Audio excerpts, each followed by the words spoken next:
나누겠습니다. 이제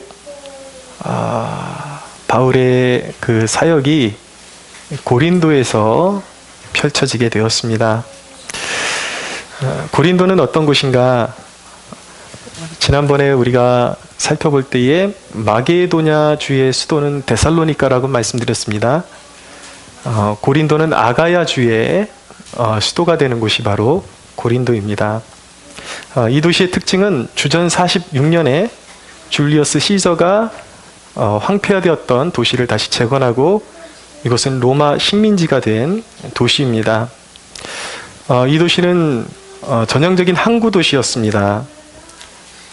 그렇기 때문에 거대한 그런 해상무역의 중심지라고 말씀드릴 수가 있습니다. 이곳은 뱃사람들의 도시로서 특별히 바다의 신을 숭앙하는 그런 풍습이 있었습니다. 포세이돈이라는 그 신을 그들은 주로 섬겼던 것으로 알려져 있습니다. 말씀드렸듯이 그곳은 무역의 도시였기 때문에 전 세계에서 아주 진귀한 물건들이 모이고 또 세계로 상품으로 팔리고 흩어지는 그런 도시였습니다. 값비싼 향유, 애굽의 파피루스, 페니키아의 대추야자 열매, 리비아의 상아, 또 희귀한 좋은 품질의 양탄자, 염소털, 심지어는 노예까지도 사왕으로부터 들여오고 다시 좋은 값에 팔려나가는 그런 무역의 대도시였습니다. 이 고린도에 유명한 신전이 있는데 그것은 여신들을 섬기는 신전이었습니다. 바로 아프로디테와 비너스라는 신을 섬기는 신전이 있었습니다. 이 신전에는 무려 1000명이 되는 여자 사제들, 그러니까 여자 노예들, 노예 신분의 여자들이 그곳에서 그 신을 섬기는 그런 봉사자들로 그렇게 섬겼었는데 이들의 특징은 뭐냐면 밤이 되면 낮에는 여신을 섬기고 밤에는 창녀가 되어서 온 도시를 돌아다니면서 이렇게 매음을 하는 그런 풍습이 있었습니다. 그래서 고린도 하면 아주 음란한 도시로 그렇게 정평이 나 있었습니다. 그래서 고린도 사람들의 특징을 나타내는 그 그리스어 중에 고린디아조마이라는 그런 단어가 생겼는데 이 고린도 사람들의 그 삶의 패턴 때문에 나온 단어예요. 이 단어가 의미하는 것은 무엇이냐면 바로 음란한 행위를 하다라는 그런 의미를 가지게 되었습니다. 그러니까 고린도 사람 생각하면 바로 음란한 그런 행동이랑 직결이 되는 그럴 정도로 이곳은 굉장히 무역이 성행하고 음란한 문화가 성행하고 우상숭배가 성행했던 도시였습니다. 이 도시 단순히 화려한 그리고 우상숭배만 넘치는 그런 의미가 아니라 사도 바울에게는 이 도시라는 존재는 굉장히 특별한 의미를 가지고 있었습니다. 요한계시록에 보면 우상숭배가 가득한 도시에는 사단의 위가 있다라고 그렇게 말씀합니다. 사단의 본거지. 그러니까 전 세계가 사단의 그 권세 아래에 있긴 하지만 특별히 사탄이 권좌를 베풀고 영향력을 행사하는 그러한 곳이 있다라는 거예요. 도심의 중심지, 음란과 우상숭배가 성행한 곳에 아주 강력한 사단의 위가 있다라는 것을 요한계시록이 증거하고 있습니다. 특별히 버가모 그 지역에 그런 사단의 위가 있다고 예수님께서 그렇게 말씀하셨었죠. 도시라는 곳, 낮에는 배움과 문화가 있는 것 같지만 밤에는 방탕과 성적인 탐닉과 자기만을 치장하는 소비 문화가 가득한 곳, 자기애로 가득한 곳이 바로 도시라고 말씀드릴 수가 있겠습니다. 그러나 바울에게는 그 도시가 다르게 보이는 거예요. 그 가혹한 현실, 사단에게 장악된 음란하고 더럽고 타락한 문화의 중심을 보면서도 바울은 그것을 그리스도의 십자가를 통해서 하나님의 비전을 바라보는 것입니다. 무엇이냐면 그곳에 언젠가 반드시 복음을 통해서 사단의 권좌가 무너지고 복음이 퍼져나가는 환상을 보는 거예요. 이 세상의 더러운 찌꺼기들의 헌신된 청년들이 일어나서 하나님의 백성들이 되어 선교에 헌신하는 환상을 바울은 바라보고 있던 것입니다. 사랑하는 여러분, 우리가 이 도시에서 우리는 바울과 같은 환상을 가져야 하는 것입니다. 먹고 사는 게 다인 것 같고 음란하고 방탕한 이 도시의 한복판에 있지만, 우리는 이 도시의 한복판에서 사단의 권좌를 꺾고 이곳에 하나님의 나라가 도래할 것이며, 세상에 헌신되어 있는 청년들로 하여금 우리가 제자 삼아서 하나님 나라에 헌신하게 되는 그 환상을 우리는 함께 볼 수 있어야 하는 것입니다. 우리 그리스도인들이 이 도심의 한복판에서 수동적이고 방어적이기만 해서는 결코 안 되는 것입니다. 우리가 적극적으로 이 도시를 변화시키기 위한 방법들을 찾고 그리고 활용할 수 있어야 하는 것입니다. 우리 주변에 있는 인터넷, 매체, 그리고 우리 개인이 부르심을 받은 모든 직장과 그런 모든 환경을 사용해서 우리는 도시를 변화시켜야 할 사명을 가진 사람들이에요. 우리는 우리에게 주어진 모든 그런 매체와 그 모든 것들을 활용해서 이 도시의 주권자가 사단이 아니라 진정한 세계의 통치자, 그리고 이 도시의 주권자는 바로 우리 주 하나님이심을 우리는 선포해야 하는 것입니다. 할렐루야. 이 사탄의 권자가 있는 도시에서 우리가 신앙을 승리하고 또 우리 신앙생활 가운데 도사리고 있는 유혹과 시험을 이기고 복음의 확장을 우리가 잘 이루기 위해서는 우리에게 한 가지 축복이 꼭 필요합니다.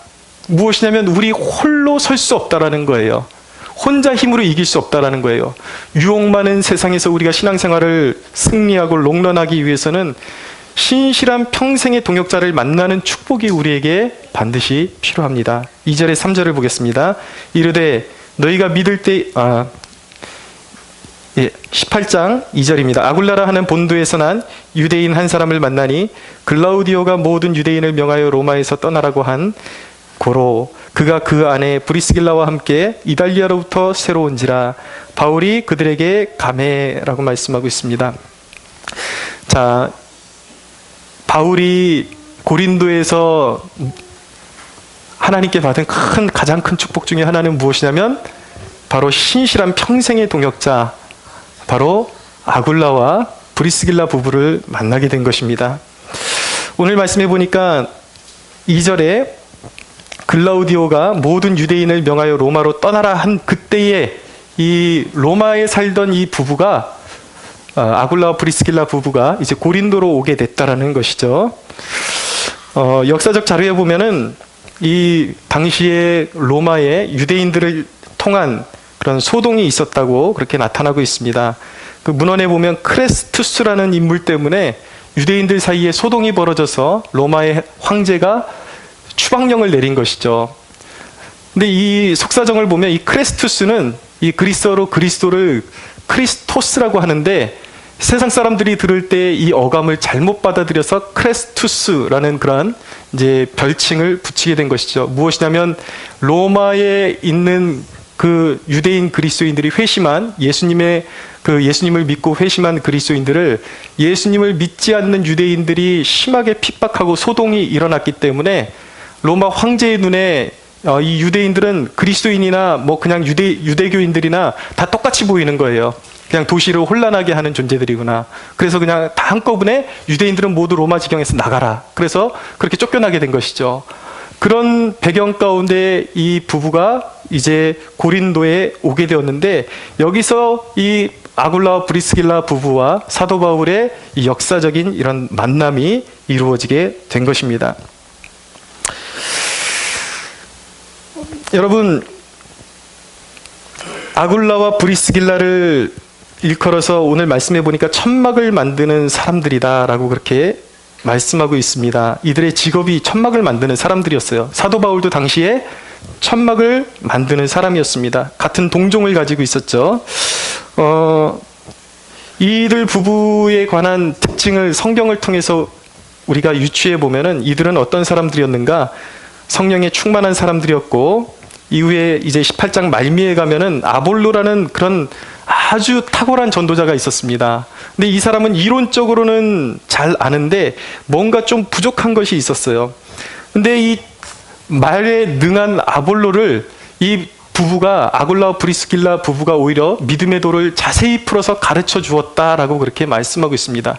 그러니까 이들은 단순히 지식만 해박한 것이 아니라 이 복음을 머리로 이해한 것이 아니라 경험과 이성과 모든 전인격적으로 하나님을 충만하게 경험하고 있었기 때문에 그냥 지성적으로만 하나님을 설명하는 아굴라에게 하나님에 대해서, 예수님에 대해서 더 정확하게 풀어줄 수 있었던 그런 사람들이 이 부부였습니다. 근데 가장 이들의 그 성경이 말씀할 때에 이 부부의 그 특징은 무엇이냐면 바로 바울의 사역의 생수와 같은 평생의 조력자가 되었다라는 것을 성경이 말씀하고 있는 것입니다. 그래서 이후에 이제 이들이 다시 로마로 이제 돌아가게 되는데 로마 교회에 소속돼 있는데 바울이 로마서를 쓰면서 그곳에 있는 이 부부에게 아굴라와 브리스길라 부부에게 문안하는 대목이 로마서 16장에 나오게 되는 것이죠. 로마서 16장 3절에 4절에 보면 이렇게 말씀합니다. 너희는 그리스도 예수 안에서 나의 동역자들인 브리스가와 아굴라에게 문안하라. 그들은 내 목숨을 위하여 자기들의 목까지도 내놓았나니 나뿐 아니라 이방인의 모든 교회도 그들에게 감사하느니라 라고 말씀하고 있습니다. 그러니까 이들이 바울과 맺어지면서 같은 동업에 서로 도움이 되고 바울의 사역을 얼마나 물심으로 열심히 도와주는 그런 역할을, 조력자의 역할을 감당했는지 보여주는 것이죠. 이들의 목숨까지도 내놓을 각오로 바울을 도와주었다. 이들의 헌신 때문에 바울의 사역이 더욱더 탄력을 받고 하나님의 나라가 더 확장되어지는데 유익할 수 있었다라는 것을 보여주는 것입니다.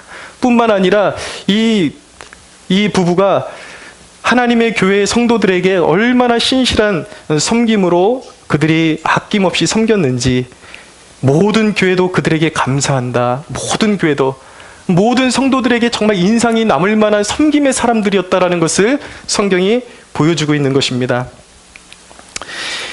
여러분, 사람 관계 참 어렵습니다. 우리가 예수님 믿고 나서도 교회 안에서 왜 그렇게 상처가 많은지요? 관계 때문에. 그래서 관계에 한번 실망한 사람들은 절대 사람을 믿으려고 하지를 않습니다. 그러나 여러분, 인간관계에 늘 배신만 있는 것은 아니에요. 상처만 있는 것은 아니라는 것을 우리가 알게 되는 것입니다. 내 이기심보다 상대의 영적 유익을 먼저 생각하는 그런 존재가 될 수 있다면 우리 모든, 하나님 안에서 만나게 된 우리 모두는 평생의 동역자가 될 수 있다는 사실을 믿으시기 바랍니다. 여러분, 그런데요, 우리는 평생의 동역자로 하나님께서 묶어주셨음에도 불구하고 때로는 너무너무 서로에게 무심한 것을 알게 됩니다. 제가 이야기를 해야 될까 말아야 될까 굉장히 고민을 많이 했습니다. 제 아내가 그 암 진단을 받으면서 이제 병원에서 그 암을 도려내는 수술을 받게 됐는데, 제가 이야기를 우리 성도들에게 해야 될까 말아야 될까 걱정하는 것은 지극히 제 개인적인 이야기이기 때문에 이것이 잘못되고 왜곡되게 들리면 아유, 또 목사님 자기 밥그릇 챙기네. 그리고 목사님 마음 상한 일을 이렇게 설교단에서 그냥 풀어놓는가 보다. 여러분들이 그냥 단순히 그렇게 생각할 수가 있을 것 같아요.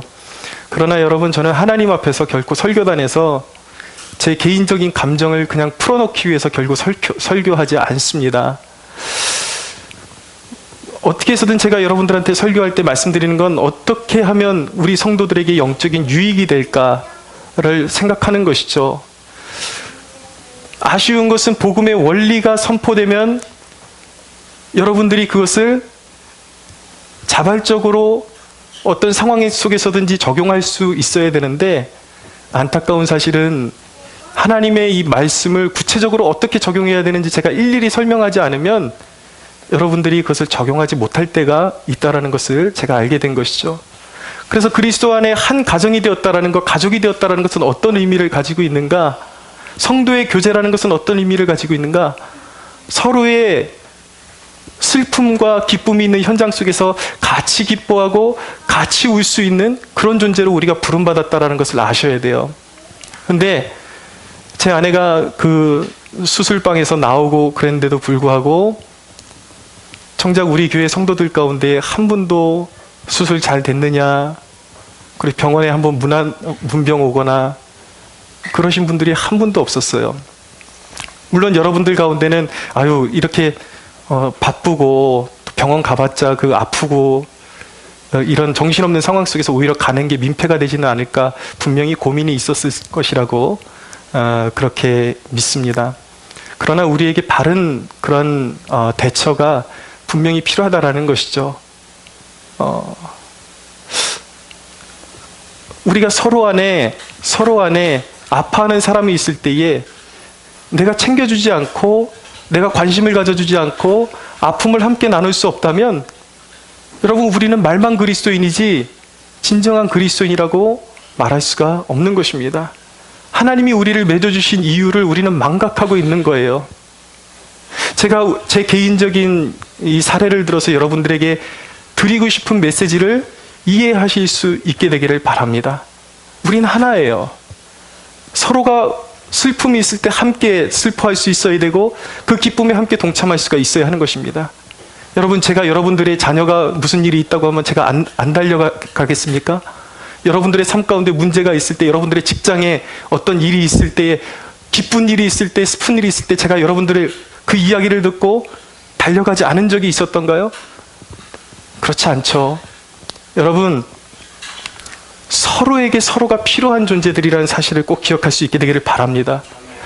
여러분, 성경을 머리로 받아들이고 지식으로 받아들이고 아무리 헬라어를 꿰뚫고 히브리어를 꿰뚫고 있을지언정, 여러분 아무리 주님 오실 날을 우리가 꿰뚫고 있을지언정 우리가 이 삶의 현장 속에서 주님 앞에 설 준비가 안 돼 있는데 여러분 아무리 성경의 지식이 우리에게 무슨 필요가 있겠습니까? 주님 앞에 설 수 있는 마음의 자세, 삶의 하나님의 말씀을 깨닫고 적용하는 것도 하나도 없는데 내가 주님에 대해서 놀라운 비밀을 깨닫고 아무리 고급 정보를 깨닫는다고 할지라도 여러분 이것이 우리가 주님 앞에 우리가 인정받을 수 있겠냐라는 것이죠. 여러분, 우리가 놀라운 비밀을 아는 것보다 더 중요한 것이 무엇입니까? 하나님의 말씀을 우리의 삶 가운데 적용하는 것입니다. 행하는 것입니다. 서로 하나 되는 것입니다. 할렐루야. 여러분, 우리는 그리스도 안의 권속이에요. 이 세상은 만만치 않습니다. 수많은 시험과 유혹이 도사리고 있습니다. 우리는 서로 중보로 서로 덮어줄 수가 있어요. 우리가 할 일은 상대의 문제를 해결해 주는 것이 아닙니다. 함께 울고 함께 기뻐하는 것입니다. 그러면 내가 상대방의 문제를 해결해 줄 수 없어도 하나님께서 우리의 삶 가운데 일하시기 시작하고 하나님이 친히 나타나셔서 하나님이 역사해 주심을 믿으시기 바랍니다. 그리스도인은 사람을 의지하는 것은 아니지만 우리가 좋은 의도를 가지고 서로 합력하면 선을 이룰 수가 있습니다. 사랑하는 여러분, 주 안에서 한 가족된 우리의 관계가 정말 다니엘과 세 친구와 같고 그리고 다윗과 요나단과 같은 그런 영적인 교감이 형성되어지고 하나님께서 만나게 해주신 이 아름다운 관계가 하나님께서 부르시는 끝날까지 동역의 관계로 남게 되는 그런 놀라운 축복이 있기를 축원합니다. 5절에서 6절을 보십시오. 5절에서 6절 보면 실라와 디모데가 마게도냐로부터 내려오매 바울이 하나님의 말씀에 붙잡혀 유대인들에게 예수는 그리스도라고 밝히 증언하니 그들이 대적하여 비방하거늘 바울이 옷을 털면서 이르되 너희 피가 너희 머리로 돌아갈 것이요 나는 깨끗하니라 이후에는 이방인에게로 가리라 하고 라고 말씀합니다. 바울과 디모데와 실라라는 인물이 그 바울의 동역자였습니다. 같은 전도팀이었는데 베레아에서 유대인들의 소동이 일어나면서 박해가 일어나면서 바울만 간신히 아덴이라는 곳에 이제 도망하게 됩니다. 근데 아덴에서 이 디모데와 실라를 다시 만나고 거기서 이제 이 두 사람을 바울이 다시 파송하게 됩니다. 이전에 전도했던 교회들, 디모데는 데살로니가 교회로 파송을 하고 실라는 빌립보 교회로 파송했다가 이제 고린도에서 다시 그들이 회합하게 되었다라는 것을 말씀하고 있는 것입니다. 그런 상황 속에서 바울은 주체하지 않고 다시 하나님의 말씀을 전했습니다. 그러나 문제가 생겼어요. 뭐냐면 또다시 극심한 반대에 부딪히게 된 것입니다. 유대인들이 또 바울이 있는 곳에 나타나서 소동을 벌이고 말씀을 전하지 못하게 한 것입니다. 그래서 바울이 이런 맥락 가운데 바울이 무엇이라고 유대인들을 향해서 선언을 하냐면 6절입니다. 그들이 대적하여 비방하거늘 바울이 옷을 털면서 이르되 너희 피가 너희 머리로 돌아갈 것이요 나는 깨끗하니라. 이후에는 이방인에게로 가리라 라고 말씀하고 있는 것입니다. 이후에는 이방인에게로 갈 것이다. 너희가 하나님의 이 은총의 복음을 거절하기 때문에 이제는 나는 너희에게 발을 털어버리고 이방인에게로 갈 것이다. 그렇게 선언을 한 것입니다. 그런데 하나님은 이 유대인들이 거절한 이 사건까지도 기독교 역사의 놀라운 은혜로 바꾸어 주십니다. 그것은 무엇이냐면 유대인들의 거절을 통해서 이방인들이 하나님의 백성으로 접붙임 받게 되는 놀라운 은혜를 하나님께서 허락해 주셨던 것입니다. 그래서 로마서 11장 11절에서 12절에 보면 좀 읽어드리겠습니다. 그러므로 내가 말하노니 그들이 넘어지기까지 실족하였느냐? 그럴 수 없느니라. 그들이 넘어짐으로 구원이 이방인에게 이르러 이스라엘로 시기나게 함이니라. 그들의 넘어짐이 세상의 풍성함이 되며 그들의 실패가 이방인의 풍성함이 되거늘 하물며 그들의 충만함이리요 라고 말씀하고 있죠. 유대인들이 일시적으로 예수님을 거부했기 때문에 그들은 잘려나가고 이방인들이 접붙임을 받았어요. 여러분, 이 사건 때문에 저와 여러분들이 이방인으로서 영원히 저주 가운데 머무를 수밖에 없었던 우리가 하나님의 나라의 접붙임이 되었던 것입니다. 이 이야기는 무엇이냐면 우리가 유대인들에게 영적으로 빚진 자라는 것을 말씀하는 것입니다. 하나님이 유대인들을 영원히 버리셨는가? 그렇지 않다라는 거예요. 하나님께서 유대인들이 실족함이 넘어짐으로 말미암아 구원이 이방인에게 이르렀다면 그들의 넘어짐이 세상에 이렇게 풍성함이 되었는데 이방인들이 돌아오는 축복이 되었는데 만약에 하나님께서 그들에게 풍성한 은혜를 부어주실 때에 그들을 통해서 온 세상이 얼마나 더 큰 축복을 받겠느냐라고 성경이 그렇게 말씀하고 있는 것입니다. 여러분, 우리가 영적인 정체성을 생각하면서 우리가 끊임없이 우리가 기억해야 하는 것은 무엇이냐면 우리는 유대인들에게 영적으로 빚진 자들이라는 것입니다. 하나님의 마음은 유대인들을 아직도 품고 계세요. 그들을 버리신 것이 아닙니다. 그렇기 때문에 구원을 받은 우리에게 주어진 과제는 무엇이냐면 유대인들이 속히 하루빨리 주님께로 돌아와서 구원에 속하고 주님을 섬길 수 있도록 우리는 끊임없이 그들을 위해서 중보해야 하는 것입니다. 시편 122편 6절에 보면 예루살렘을 위하여 평안을 구하라. 예루살렘을 사랑하는 자는 형통하리로다 라고 말씀하고 있습니다.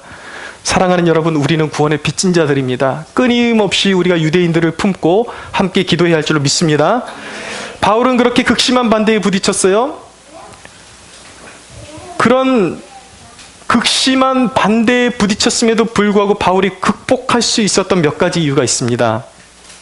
여러분, 우리도 신앙생활하다 보면 하나님의 일 감당하다 보면 자꾸 외부의 상황에 부딪히게 되고 도저히 앞으로 나갈 수 없는 상황에 자꾸 부딪히게 됩니다.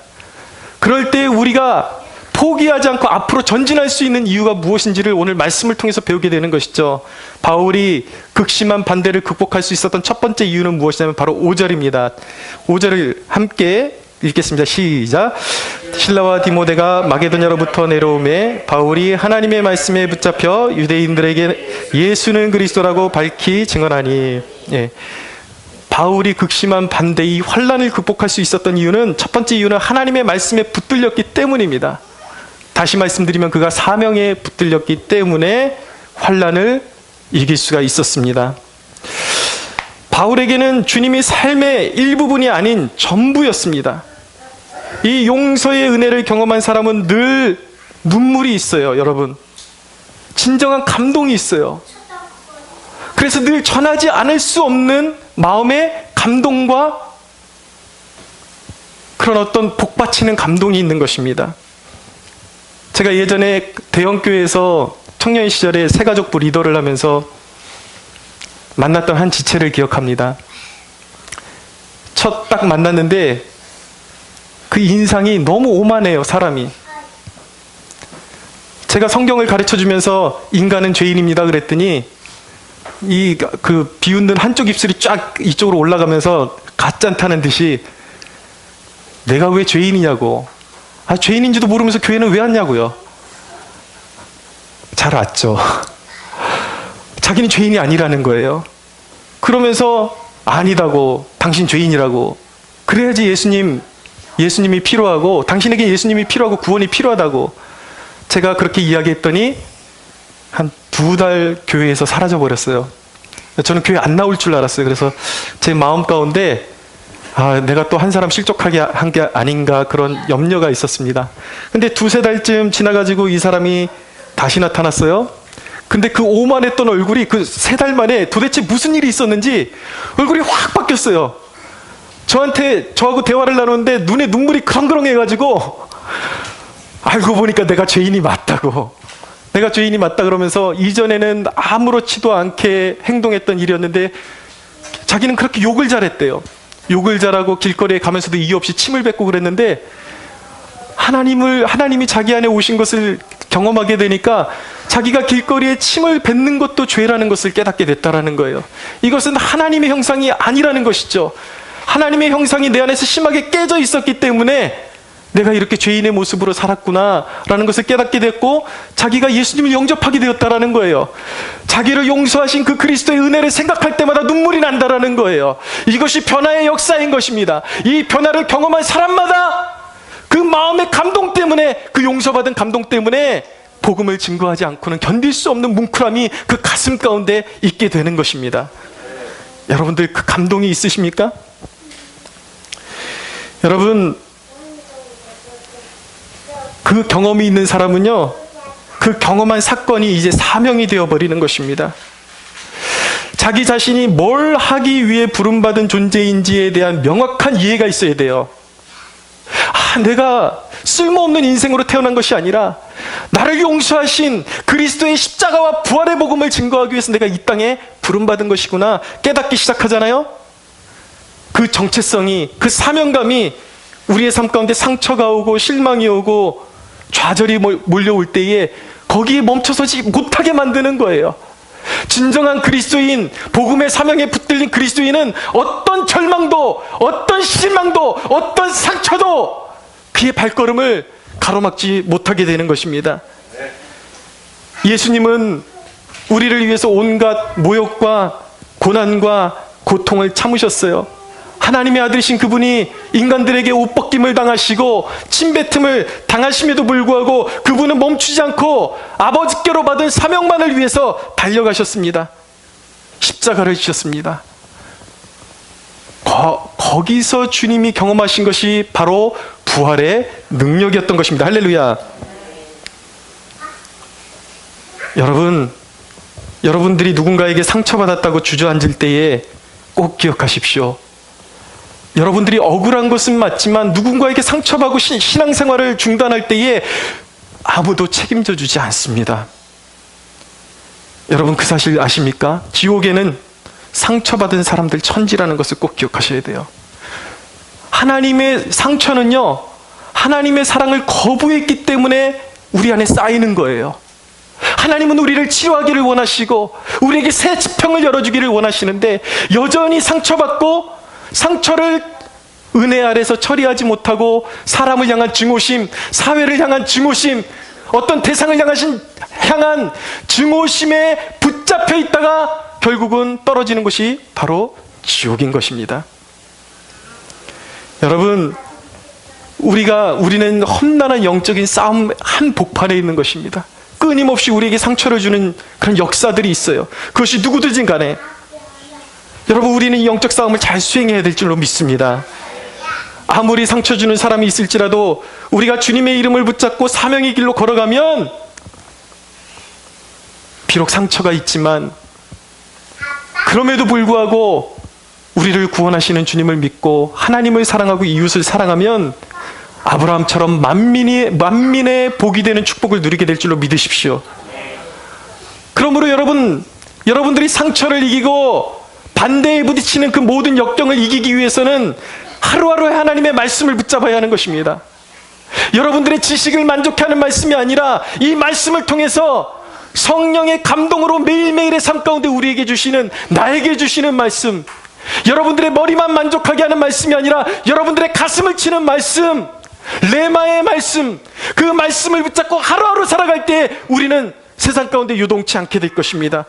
그 말씀을 통해서 하루하루 여러분들을 치유하시고 새롭게 하시는 성령의 능력을 경험할 수 있게 되기를 바랍니다. 바울은 어떻게 극심한 반대를 이겼는가? 두 번째 9절을 보십시오. 9절 같이 읽겠습니다. 시작. 밤에 주께서 환상 가운데 바울에게 말씀하시되 두려워하지 말며 침묵하지 말고 말하라. 주께서 그런 곤고한 심령 가운데 핍박을 받고 있는, 험난한 반대에 부딪혀 있는, 한 치 앞도 보이지 않고 이곳에서 사역을 이제 마무리해야 될까? 아무도 내 음성을 들어주지 않는 것 같은데 이렇게 반대가 심한데 이곳에서 더 전해야 할까 고민하고 있는 바울의 기도 중에, 환상 중에 나타나셨어요. 그래서 바울에게 두려워하지 말라고 말씀하셨습니다. 사랑하는 여러분, 매일의 기도의 자리에서 주님의 임재를 구하십시오. 주님이 여러분들의 기도의 자리에서 여러분들의 삶 가운데 좌정하실 때에 여러분들의 마음 가운데 임하시기 시작하십니다. 주님이 여러분들에게 임하실 때 여러분들의 마음이 부유해지기 시작해요. 그 느낌 아십니까?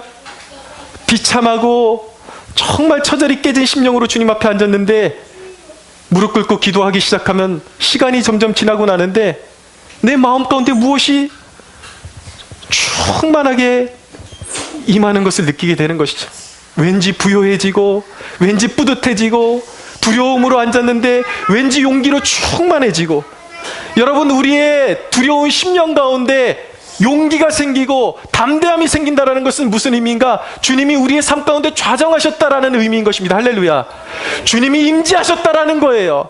우리의 삶 가운데, 매일매일의 삶 가운데 우리에게 용기를 주시는 주님의 임재가 필요한 것입니다. 그러므로 기도하지 않는 사람은 매일매일의 삶 가운데 실패할 수밖에 없는 것입니다.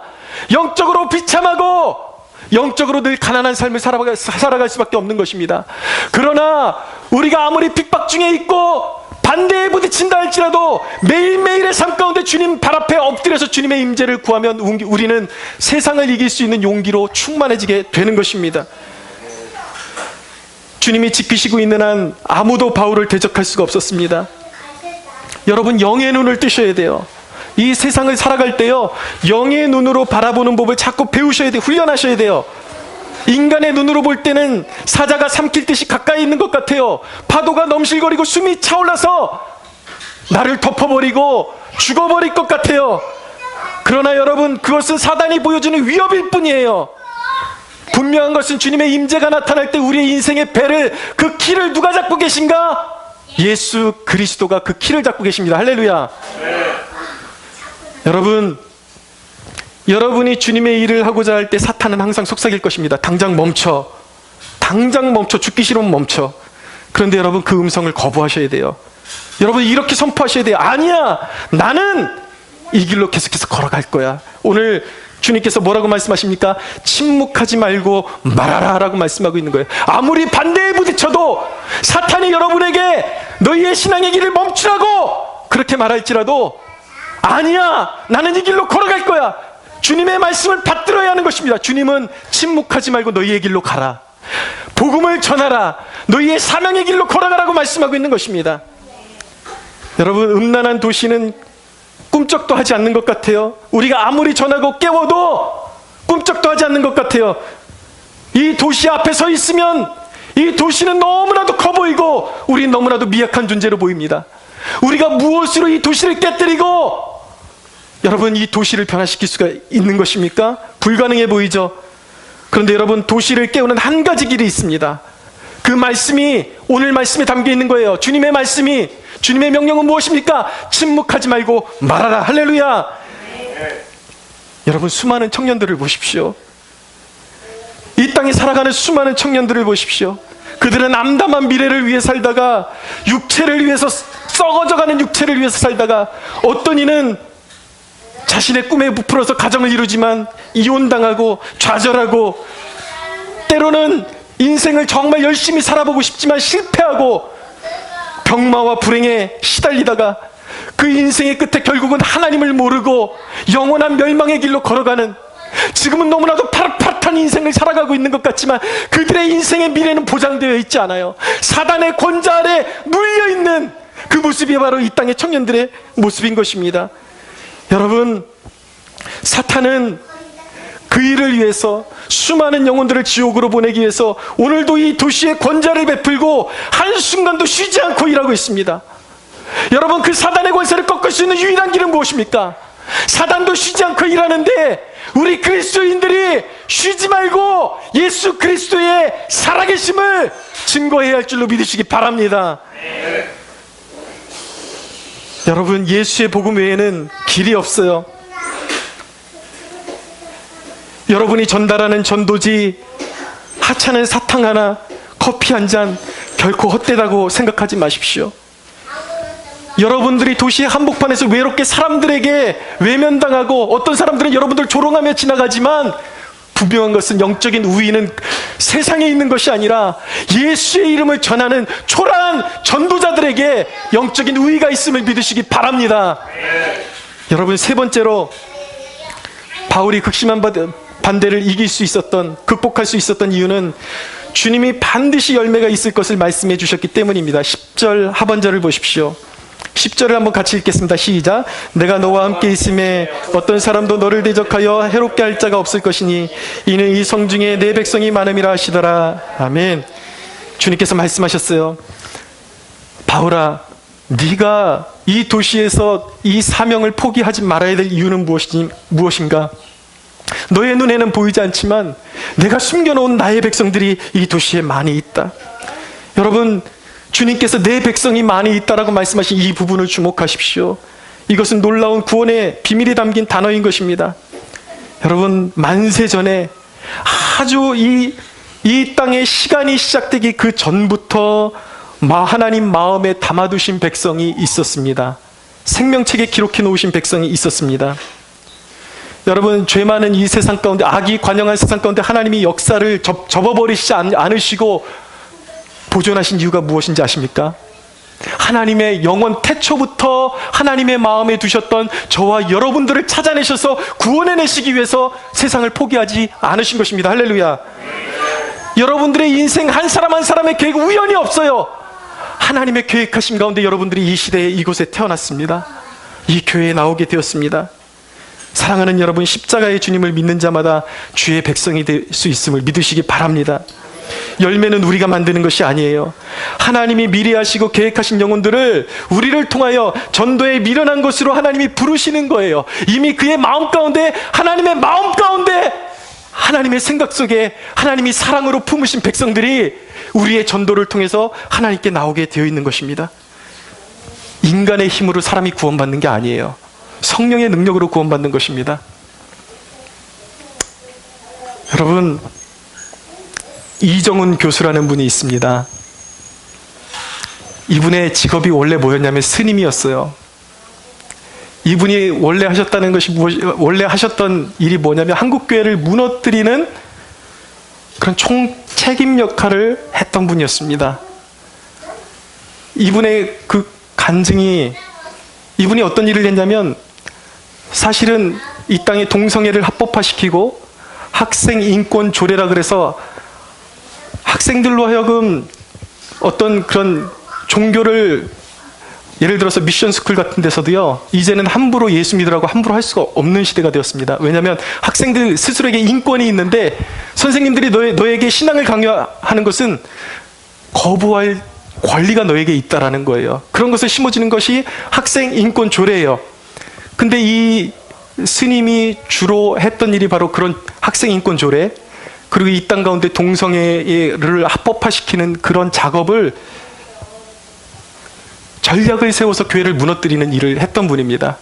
여러분들 고속도로 가다 보면 지저스 러브스 유라는 그런 큰 전광판 같은 것도 옛날에 있었는데, 이 사람들이 전략을 세워서 그것도 내리게 만들고, 이 사랑의 교회의 그런 어떤 그런 그 건축에 있어서 법적 그런 쟁투가 벌어지게 한 중심에 자신이 있었다라는 거예요.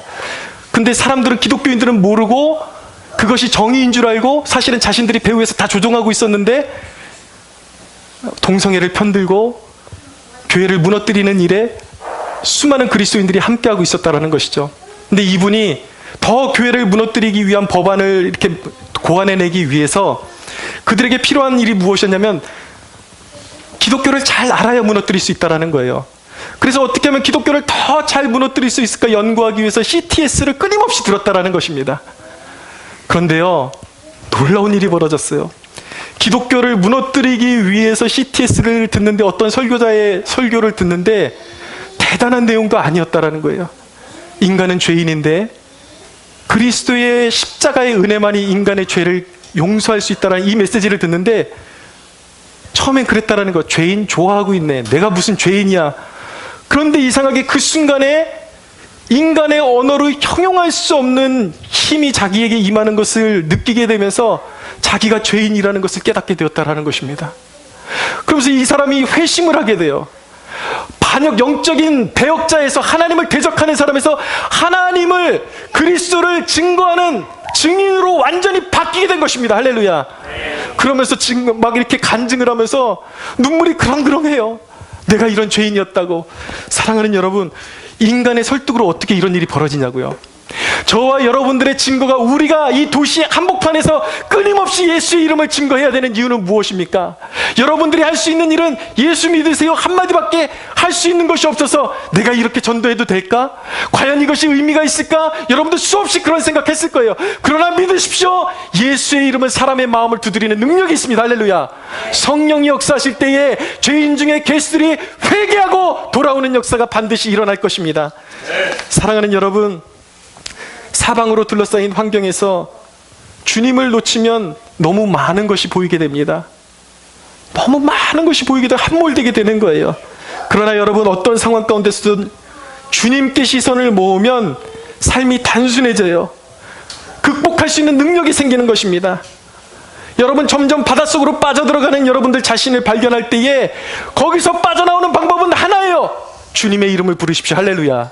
예수의 이름을 부르십시오. 그분이 구원자입니다. 여러분들이 절박한 상황 가운데 주님의 이름을 부를 때에 주님이 여러분들의 삶 가운데 유유히 찾아오셔서 손 내밀어 주셔서 여러분들의 모든 인생과 풍랑을 넉넉히 이기게 해주실 줄로 믿으시기 바랍니다. 하나님께 영광의 박수 올려드리겠습니다.